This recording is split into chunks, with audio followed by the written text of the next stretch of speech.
Assalamualaikum warahmatullahi wabarakatuh. Akkam jirtan fayyaanaaf jirtanii uummata Oromoo bahaa dhihaa kaabaaf kibbaa bakkuma jirtanitti nageenyi kiyya ka kabajaa ka jaalala isin haadha qabu isiniin jedha.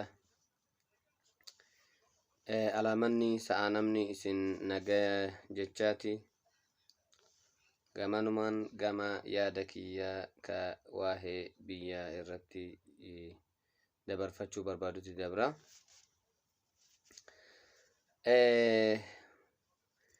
Lola biyyoota kaasa'ee geggeessuu eegalee waggoota afran kana waraana bilisummaa Oromootiin eegalee jechuudha.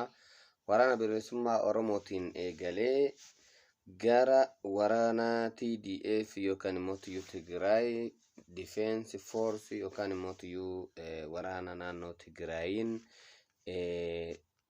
walitti banuun lola naannoo lama irratti gaggeeffame jechuudha. Mootummaa bilchiginnaa kana sirna bilchiginnaa balaaleffachuun waraana naannoo lamaatiin irratti balaaleffannaan irratti dhiyaate jechuudha.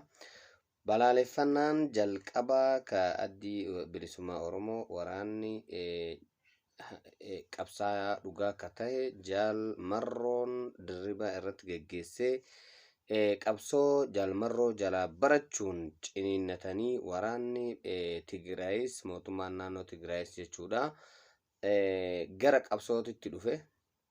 Gara qabsootitti eega dhufeen booda mootiyyuu walitti gaarreffannaa waggoota lamaatiin booda gara lolaatitti suduudan eega seenaniin booda jechuudha. Haga magaalattiin Maqalee weeraramuu geettee fanxaaleeyyiin naannoo Amaaraa naannawa Tigraay keessatti magaalalee garagaraatti alaabaa Minilik dhaabuun mana irrattis karaa gubbaattis alaabaa Minilik maxxansuun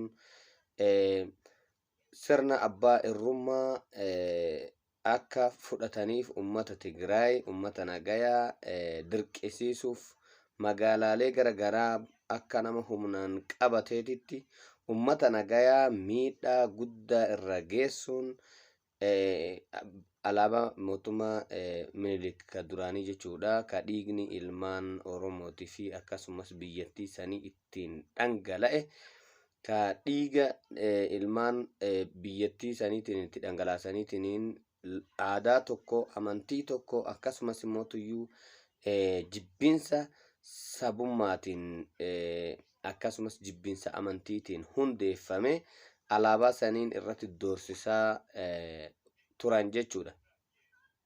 Waraanni Tigraay immoo akka nama moohamee yookaan immoo akka nama biyya san keessaa dheessetitti uf duuba deebi'uudhaan obsaan uf qopheessee tasgabbiidhaan addunyaatti illee agarsiisee akka miidhame jechuudha. Miidhamaa tahuu uf fakkeessee uf duuba deebi'ee ummanni miidhamee waraana bilchiginnaa kanaan miidhamee akka waraanni mootummaan biyya san hoogganu kun mootummaa Amaaraa tahe erga hubatee fi booda erga galanni mootummaan TPLF biyyattii san yeroo isiin biyyattii san hooggantu kabajaan ummata sanii akkam akka tahe garaagarummaan yeroo kanaatii fi garaagarummaa yeroo duraanii maal akka tahe erga hubateen booda miidhaa guddaan ummata Tigraay irra gayuu irraa kaka'e ummanni galata TPLFif galchee jechuudha. Ummanni naannoo Tigraay galata guddaa galcheef. Edaa nutuyyuu isinitti mufate malee isin nuuf jecha duruyyuu nutu kabajaa nutti gootanii jedha ka jedhu ummanni guutuun waliin ka'ee raasaa bakka isaan jiranitti qabeenya qabuun humna qabuun beekumsa qabuun akkasumas qabeenya ufii maraan bira dhaabbate jechuudha. Bira dhaabbate ka ala jirus hiriiraan deeggaree ka biyya keessa jirus qabeenyaan deeggaree ka ala jiru immoo dhugaa naannoon Tigraay akka isiin duguuggan sanyii mootummaa naannoo Amaaratii fi mootummaa sirna biltsiginnaa kanaan warra leelliftoota Minilik kanaan akka miidhaa guddaan irra gahaa jiru addunyaaf erga ibsaniin booda waraanni TDF immoo uf qopheessee karoora isaa kallattiin suutuma gara naannawa Tigraay bilisoomsutti dhufe jechuudha. Naannawa Tigraay erga bilisoomseen booda guututti fanxallayyii Amaaraa achi keessaa haleelee eega baaseen booda haga naannoo san keessaa bahee naannoo ufii qulqulleessee warra sirna biltsiginnaa leellisan guututti erga baaseen booda naannoo kiyya bilisoomse jedhee hin dhaabbanne jechuudha waraanni TDF. Maaliif hanga biyyattii tana guututti bilisoomsutti saba cunqurfame hanga bilisoomsutti haga mootummaan biltsiginnaa kuni sirni Minilik kuni akka inni uguruu hin geenne haga agarsiisutti humni biltsiginnaan alaabaa Minilikiin biyyattii tana keessa fiffiidee hayzoo jedhaa zarraaf jedhaatiniin ummata nagayaa fixxu kuni uguruu akka hin geenne humna kamuu akka isiin hin qabne hanga agarsiisutti qabsoo itti fufa jedhee ciniinnatee itti ka'e jechuudha waraanni TDF yookaan immoo waraanni Tigraay jechuudha. Akkasumas erga naannoo isaa bilisoomseen booda gara naannoo Amaaraa seenuu eegalee isaan keessa seenuun jechuudha. Magaalota hedduu,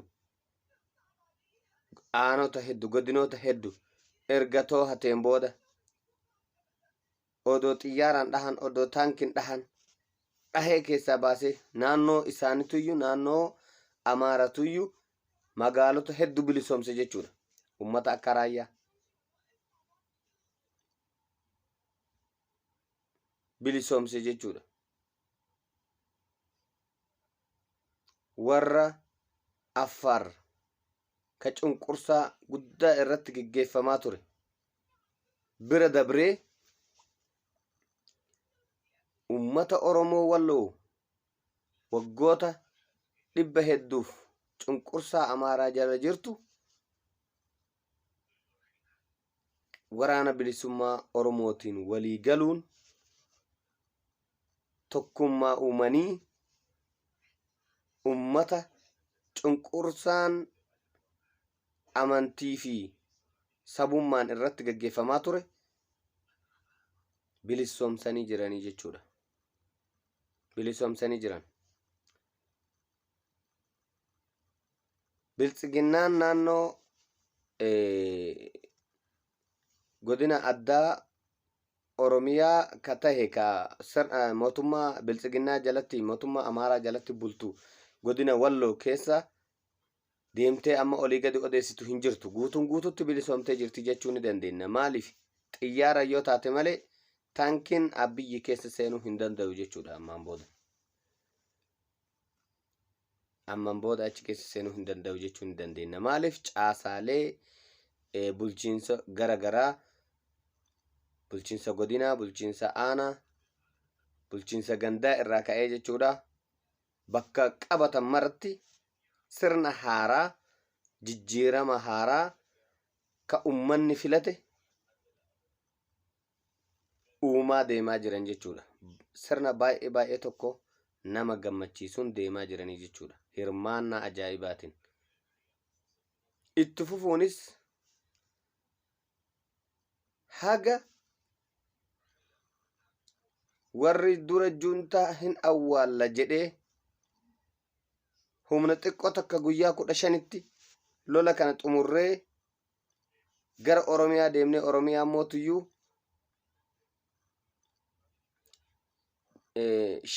shanee hin balleessinaa jedhee ergamtuu juntaati jedhee ummata Oromoo maqaa balleessaa ture. Warra waraana bilisummaa Oromoo kassaba Oromoo warra haqaaf falmatu maqaa balleessaa ture.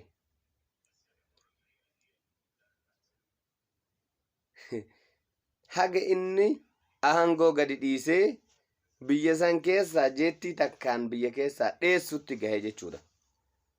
Dheessee jira. Biyya san aangoo gadi dhiisee guutuun guututti Habashaaf gadhiisee yookaan immoo tuyyu biltsiginnaa naannoo Amaaratiif gadhiisee keessaa dheessee jira jechuudha. Abiyyoota kaasa'ee keessan. Biyya gadi dhiisee dheessee jira. Biltsiginnaa warra ammallee hirriba keessa jirtantu jira. Biltsiginnaan naannoo Oromiyaa keessattuu. Uummata Oromoo daftee hin galtuuf. Abiyyoota kaasa'ee keessan biyya san keessaa dheessee jira. Nama loluuf fakkeessee biyya san keessaa dheessee jira. Warri rafaa jirtan ammallee guuri gurra keessaa fudhadhaati caqasaa.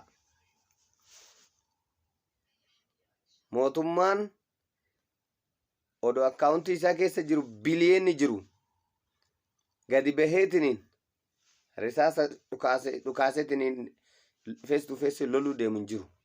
Hin sobaminaa kana. Ilmaan hiyyeessaa sobuuf hin lola jedhee gadi bahe malee hin deeme jedhee yoo gadi bahe eessa akka deemu miidiyaa waan jala mistira baasuuf. Miidiyaa sobuuf addunyaa guutuu sobuuf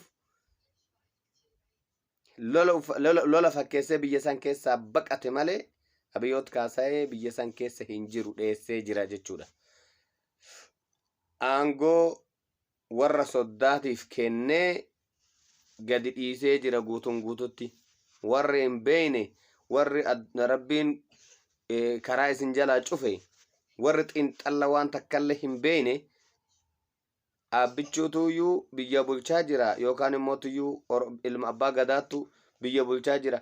Ilma abbaa gadaa odoo hin taane ilma abbaa garaa ture durallee. Ilma abbaa garaa ture. Ilma abbaa garaa ture. Ilma abbaa garaa achirra ol bahee maqaa ummata Oromootiin achi gubbaa taa'eetiin ummata Oromoo maqaa balleessuu irra akkanatti odoo yeroo awwalaatuyyuu biyya san keessaa dheessee kabahu taate baay'ee kabajaa ture. Amma garuu isumaa fi warra soddaatiif salphina malee ummata Oromootirraa homaan qabu. Ummanni Oromoo warri dhugaan Oromoo tahe, warri dhugaan sabboonaa tahe, warri dhugaan bilisummaa Oromoo barbaadu, warri sabboonummaa qulqulluu qabu, warri Oromummaa dhiigaan qabu balaaleffatee qaata balaaleffate jechuudha. Waggaa 3 dura balaaleffate. Waggaa 3 dura balaaleffate yeroo inni addunyaa sobesan jechuudha. Yeroo inni addunyaa sobesan balaaleffanneenu. Isin warri isiniif hin galle warri Abiyyoota kaasa'ee haga ammaatti ammallee abbichuu jettanii olii gadi fiigaa turtan ammallee abbichuu jedha. Bicuu taatanii haftu.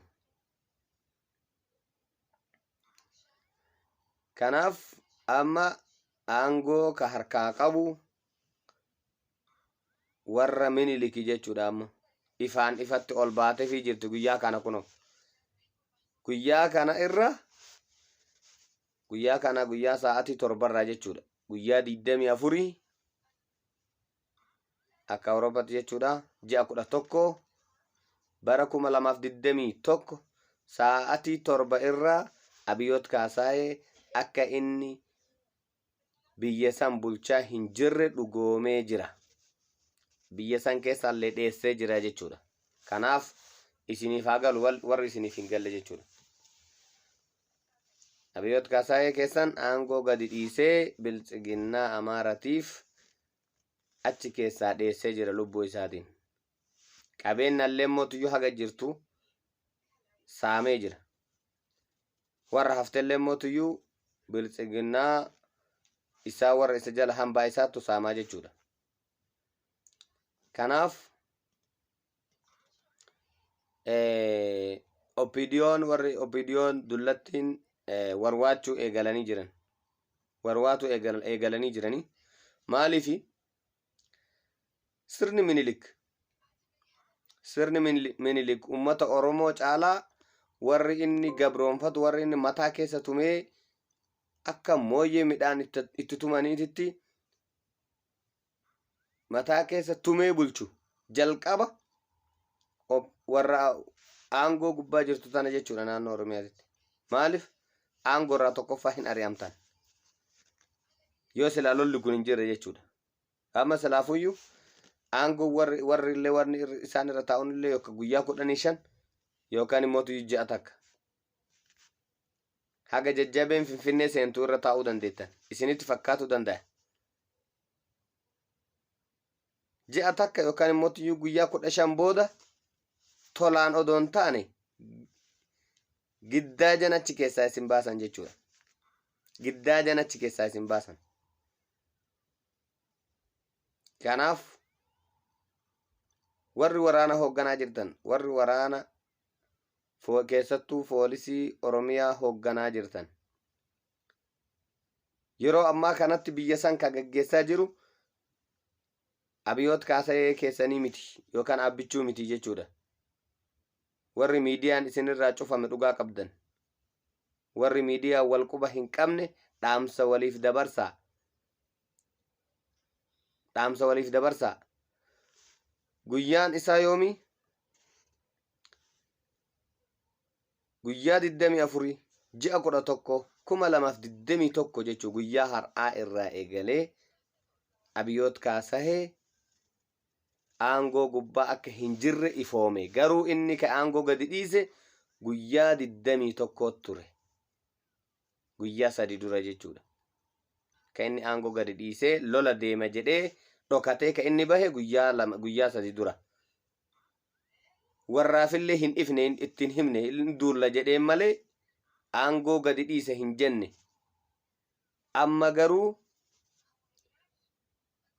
guyyaa kana jechuudha biltsiginnaan paartiin biltsiginnaa dura taa'an akka Dammaqaa Mokonnin tahu murteeffatee jira jechuudha. Eenyu jechuudha? Warra sirna miniliktu mataa keessa isin tumuuf deemaa jechuudha OPDO. Warri soddaa amma gara sodaatitti isiniif jijjiiramee jira. Gara sodaatitti isiniif jijjiiramee jira. Kanaaf daddaftanii hirribaa yoo hin kaane odoo isin raftan bishaan danfaan isinitti naqamuuf deema jechuudha. Odoo isin raftan bishaan danfaan isinitti naqamuuf deema. Warra harka muranii fi harma muran santuyyuu isinirra wayyaa ta'uuf deema jechuudha. Isin immoo tuyyuu bishaan danfaan isin gubuuf deemti jechuudha. Kanaaf poolisoonni Oromiyaa mootuyyuu warri dhugaan Oromoo taate, warri dhugaan Oromoo taate quuqama saba kanaa qabdu, warri dhugaan dhiigaan jechuudha. Oromummaan kee dhiigaan ka ta'e taate jechuudha. Qaallittii eeguu irratti uf jabeessi. Qaallittii eeguu irratti uf jabeessi. Furmaanni biyyattii sanii qaallittii jira waan ta'eef. Furmaanni biyyattii sanii hayyoota san bira jira waan ta'eef qaallittii eeguu irratti uf jabeessi. Hin eeyyamin haga nafxanyaan achii deemteetiniin Gondarii dhufteetiniin as biratti galaafattu. Jabeessi eeggadhu hayyuu kee. Karaa baniif waboodhaaf. Karaa baniif waboodhaaf karaa banaa. Kanaaf eegumsi duraan caalaa jechuudha. Daran maaliifi Abiyoot Kaasee akka isatu hin ajjeese akka isatu iyyuu badii akkana dalage hin jenneefi biyya san gadhiisee bahee jechuudha. Amma mootuyyuu hattoonni fanxaallayyiin waan feete dalagu mirga qabdi. Dammaqaa Mokonnon jechuun madaabaraa achi kaayanii warra maqaaf achi kaayame jechuudha.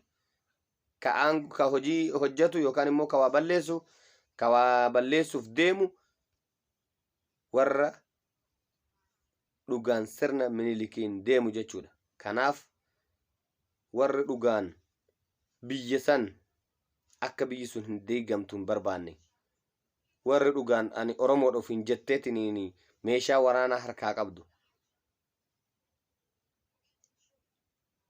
Yeroo ammaa kanatti damoosni ati biyyattii sanirraa argattu hin jiru. Garuu biyya san keessatti saba keetiif quuqama saba keetii qabaachuu qabda jechuudha. Meeshaan ati baattu meeshaa biyyattii sanii odoo hin taane meeshaa saba keetiiti jechuudha. Qabeenya saba Oromooti. Qabeenya saba Oromooti.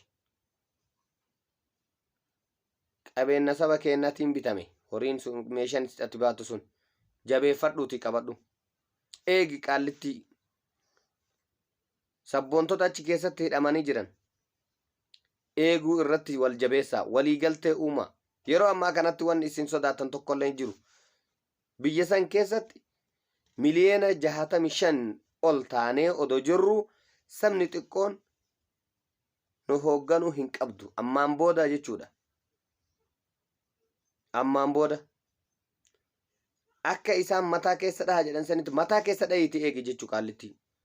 Qaallitti sirriitti eeguu qabdan. Biltsiginnaan naannoo sanitti dhiyaachuu qabdu ammaan booda. Nafxanyaan naannoo sanitti dhiyaachuu qabdu.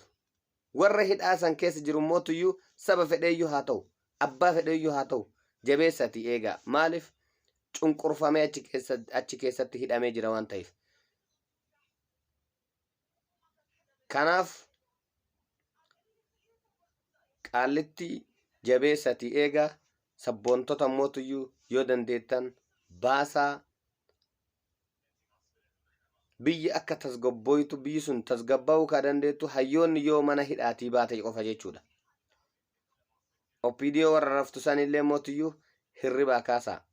Warra keessa sabboontonni tokko warra keessa jirtu hirribaa ka'uu qabdi. Yeroon amma jechuudha. Mootummaan biyya san keessa amma hin jiru jechuudha. Mootummaan jiru mootummaa sirna Minilik arongaadee bicaa qayyii ka jedhu san callaadha jechuudha. Kanaaf arongaadee bicaa qayyii san jalatti buluu mannaa duutee meeshaa san sirraa fudhachuu wayya jechuudha. Odoo ati meeshaa san harkaa qabdu saba keessa biratti hin ajjeesin. Kanaaf uf eeggannoo godhaa, tokkummaa jabeessaa. Sabni Oromoo bahaa dhihaan kaabaa kibbaan bakka jirtanitti waliigaltee uumaa. Qabsoon amma dhufu mootuyyuu qabsoo sagantaa warra mana hidhaa keessatti dararamaa jiranii hayyoota keenya qaqqaaliitiif tayuu qaba jedhaa. Xiyyeeffannoon keenya qeerroo fi qarreen Oromoo akkasumas mootuyyuu poolisiin Oromiyaa jajjabeen Oromoo marti keessanuyyuu fuulleffannaan keessan gara Qaallittiitti akka ta'u. Hayyoota keessan akka eeggattan ija ummata Oromoo waan ta'aniif nuuf jecha ummata Oromoo ka ala jirus ka biyya jirus ka amma aangoorra jiru